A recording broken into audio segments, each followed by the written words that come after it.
All right, we're discussing the Verizon data breach incident report for 2010, and with us today is Wade Baker from Verizon. Wade, thank you very much. You've got the full screen. Why don't you give us the first of a couple of segments on this? All right.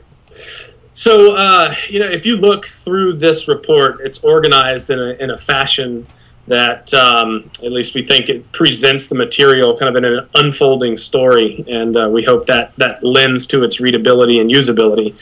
So I plan to just cover sort of the first few segments today on demographics, just a little bit about that, and then get into what we call threat agents section, which is who was behind these attacks and that kind of thing. So just a little bit on demographics. A lot of people want to know, is this relevant to me in my organization? And that's a perfectly good question, or it should be asked. So if you look at the demographics section, it's going to help you a little bit with that. So first of all, this is the first year where financial services industry is number one in terms of the number of breaches that we've investigated. It's always been in the top three. But retail and hospitality industry has tended to be a little bit more. But once we added in the Secret Service data, they're very highly involved in financial services industry. It bumped them to number one. I don't think that means that they are necessarily the most attacked. I don't think it means that they have the worst security. It's just a blend of motivation on the part of the attacker. It's a blend of case sampling, all kinds of things. So it's difficult to really get a story from that. But like I said, retail, food and beverage are very high. And then after those, food and beverage, I mean hospitality, which includes food and beverage like restaurants, but also hotels and casinos and all of that kind of thing. So once you get past those three, it drops off a little bit, and you have manufacturing and government and education, and all of the others are kind of flat at the 5% or below level of the entire thing. Pretty good size sampling. In other words, it's not just large companies or just small companies that seem to suffer breaches. It's across the board. We've got a fairly decent representation of organizations all around the world. Of course, U.S. being the largest base there, and especially in the Secret Service data, as would be expected.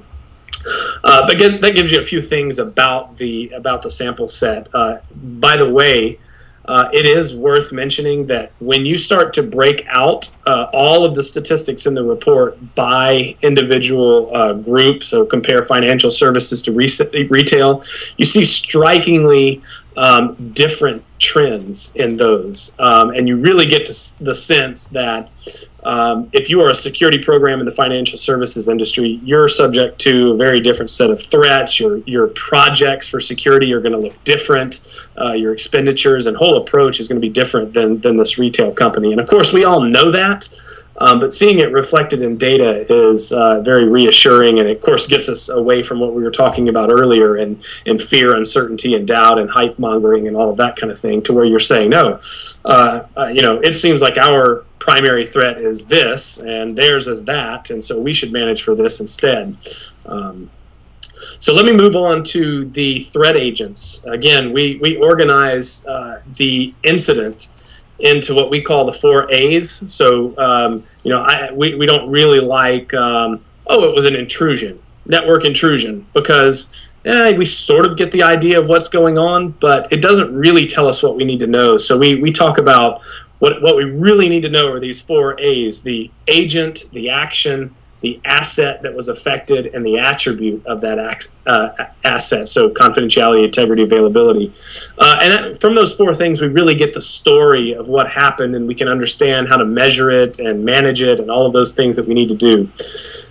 So in terms of threat agents, we have 3 main categories: external, internal, and partner. Partners being any third-party organization that we have a business relationship with. In this sample, those partners are very often IT service providers and things of that nature, but it can also be FedEx. If they're sending a package and they lose it or steal it, they could be involved in a breach. So it's any kind of partner.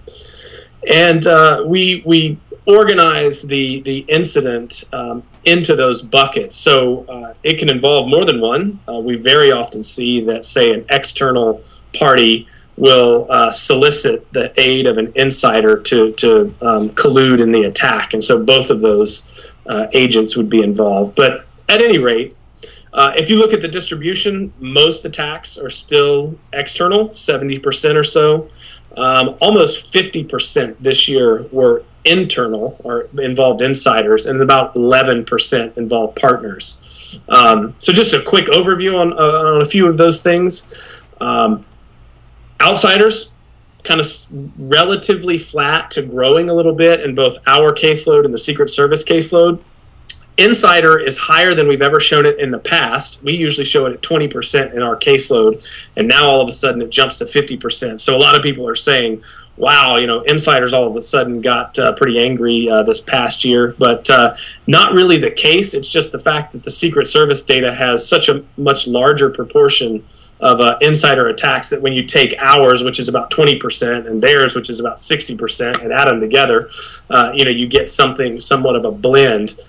Within those two samples, insider attacks are flat to slightly declining from 2008, 2009, etc. So, and back to partner, those are declining fairly sharply over the last 2 or 3 years. It seemed like there was a rise through 2004, 2005, 2006. And I don't know exactly what triggered it, but after that, it's been dropping off. And, I'm hoping that it's things like regulation, increasing awareness of third-party connections. All of these things have been more integrated into our security processes rather than just treating third parties like they're a foreign entity and letting them do whatever the heck they want to do. So I think that's had some effect there. And when you start breaking out each of these individual categories of agents, we were talking about APT before this segment started. The discussion in 2010 has been around APT big time. And so we felt people would be looking at it. We don't have a label called APT because it's difficult to determine what a label would be. You might think of it, the traditional APT might come from East Asia, might be a government entity, etc. And, we have those kinds of categories. Many external attacks came from East Asia. We didn't have very many government agencies at all. In fact, I don't think we had any this past year that participated in the attack. Of course, that's a lot to do with caseload. But we see very often organized crime involved. These are not the Sopranos and that kind of stuff and the Godfather families of Italian mobsters or anything like that. But a lot of them are in Eastern Europe. They're just a group of 20-somethings and 30-somethings that decide they can steal more money if they cooperate than individually, and they pool their resources and effort and talent, and they start just trying to hack into systems. And that's very common. They're pretty effective. And, on a scale of, if you look at an attacker based on their motivation and skill and all of those kind of things, they're not as dedicated as if a government entity were willing to spend all their resources and start a war to get into your networks, which is pretty rare, by the way. If that's the most motivated and capable, and the least motivated and capable is the teenage guy that's sitting in his basement that just does a scan across the entire internet to find some hole that they know about. And if it's open, they'll try it, but if not, they're just going to move on. Those two extremes, the sort of organized crime is in the middle. They will exert some effort. They will continue to attack you. They will move to more sophisticated methods if need be, and you have data they want. So there's something to watch out for. So moving to insiders before we end this segment up. In the past, we've shown a pretty even split between what we would call super users or administrators and regular users or normal employees. This year, normal employees are higher when you look at insiders, and that's, again, a lot to do with the Secret Service data, where just your normal, whether it's a cashier at a retailer or someone who's just handling cash at a bank, they are embezzling money and doing all kind of things, or data or whatever it is. But when the IT administrators get involved, they tend to steal more data and hurt you a little bit more, which makes perfect sense, by the way. Yeah. And when you look at partners, Most of those are, again, service providers. They are contractors that we've given management of our systems to. Tends to be the most common of those. So the typical partner attack, it's relatively rare that one of your partners, at least from our data, again, over the past several years, it's relatively rare that they will just decide to go rogue and steal data from you. Happens, but it's not as common. What usually happens is that an external party will compromise your partner, and you have some kind of trusted connection that you've granted to your partner to manage your systems. And then the external party compromises your partner, and they exploit that trusted connection right into you. To you, it looks like your partner coming in to manage their systems. They're trusted. They have access. The IDS alarms don't go off, and all of those things don't happen because, it looks like the partner's doing what they should be doing.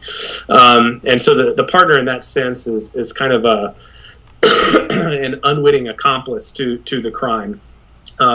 Lots of times that's exacerbated, of course, because of poor security practices on the part of the partner and the part of the victim. So there's something you can do about it.